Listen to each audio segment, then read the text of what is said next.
Hello നമസ്കാരം, ഏവർക്കും പുതിരീടിലേക്ക്. അങ്ങനെ കാത്തിരിപ്പിനൊടുവിൽ അജയൻ്റെ രണ്ടാം മോഷണം എന്ന ചിത്രത്തിൻ്റെ ആദ്യ ഷോ ഇപ്പോൾ കേരളത്തിലെ വിവിധ തിയേറ്ററുകളിൽ അവസാനിച്ച് ചിത്രത്തിൻ്റെ ആദ്യ റെസ്പോൺസൊക്കെ പുറത്തുകൊണ്ടിരിക്കുകയാണ്. ആ ഒരു അപ്ഡേഷനാണ് എന്നൊരു വീഡിയോ ഭാഗത്ത്. വീഡിയോയിലേക്ക് വരുമ്പോൾ വീഡിയോ ലൈക്ക് ചെയ്യുക, ചാനൽ സബ്സ്ക്രൈബ് ചെയ്യുക. ഈ വരുന്ന സെപ്റ്റംബർ മാസം ധാരാളം ചിത്രങ്ങൾ OTT റിലീസ് ചെയ്യുന്നു. ചാനൽ പരിശോധിച്ചാൽ നിങ്ങൾക്ക് കാണാം. ജിതിൻ ലാലിൻ്റെ സംവിധാനത്തിൽ ടൊവിനോ തോമസ്, ബേസിൽ ജോസഫ്, ഐശ്വര്യ രാജേഷ് എന്നൊക്കെ പ്രധാന കഥാപാത്രങ്ങളായെത്തി ഇന്ന് റിലീസ് ചെയ്ത ചിത്രമായിരുന്നു അജയൻ്റെ രണ്ടാം മോഷണം. എല്ലാ സിനിമാ പ്രേമികളും ഒരേപോലെയായിരുന്നു ചിത്രത്തിൻ്റെ റിലീസിനായി കാത്തിരുന്നത്.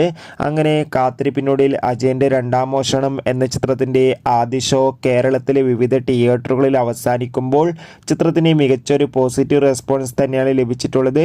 ചിത്രം മികച്ചൊരു ആക്ഷൻ ത്രില്ലറാണെന്നും ചിത്രത്തിൽ ടൊവിനോ തോമസിൻ്റെ മികച്ചൊരു അഭിനയം തന്നെ കാണാൻ വേണ്ടി സാധിക്കുന്നുണ്ടെന്നും ഒപ്പം ചിത്രം മികച്ചൊരു വിഷ്വൽ ട്രീറ്റ് ആണെന്നും റിപ്പോർട്ടുകൾ സൂചിപ്പിക്കുന്നുണ്ട്.